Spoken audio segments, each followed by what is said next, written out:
আজকে আপনাদের দেখাবো 5G পজিশন। তো মাল্টি লেয়ার ফাইনাল ওয়েল্ডিং তো কেমন হয় আপনারা অবশ্যই দেখবেন, অবশ্যই দেখে অবশ্যই কমেন্ট করে জানাবেন। তো পাইপটা দেখাচ্ছি, পাইপটা কত বড়। তো পাইপটা দেখেন বিশাল বড় এক পাইপ। তো এই পাইপে কিন্তু আপনার 5G ওয়েল্ডিং করা হচ্ছে। তো দেখেন পাইপটা কিন্তু অনেক সুন্দরভাবে দাঁড়ায় দাঁড়ায় কাজ করতেছে। তো সকল প্রবাসী ভাইদের জন্য বেশি দোয়া করবেন গাইজ। দেখেন তো ওয়েল্ডিংটা কেমন হলো অবশ্যই কমেন্ট করে জানাবেন। তো এইভাবে কিন্তু প্রবাসীরা কিন্তু সারাদিন দাঁড়ায় দাঁড়ায় কাজ করে। তো দেখেন গাইজ মাশাআল্লাহ অনেক সুন্দর হয়েছে, আমিও দেখতেছি অনেক সুন্দর হয়েছে। তো আপনারা কেমন হলো আপনারা অবশ্যই কমেন্ট করে জানাবেন। আর গাইজ দেখেন পাইপটা কতটুকু বড়। তো এই পাইপটাই কিন্তু সারাদিন আপনার এখানেই কিন্তু কাজ করতে হয়। তো আস্তে আস্তে এগুলো কাজ করতে হয়, এগুলো হচ্ছে ধৈর্যর কাজ। এগুলো যদি আপনি ধৈর্য ধরে কাজ করতে পারেন আলহামদুলিল্লাহ ভালো। তো গাইজ দেখেন এখানে কিন্তু দুইটা ওয়েল্ডিং আছে।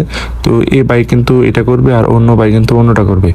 তো এখানে এক সাইডে একটা করবে আর এক সাইডে আরেকজনে করবে। তো এখানে কিন্তু দুইজনে দুইটা কাজ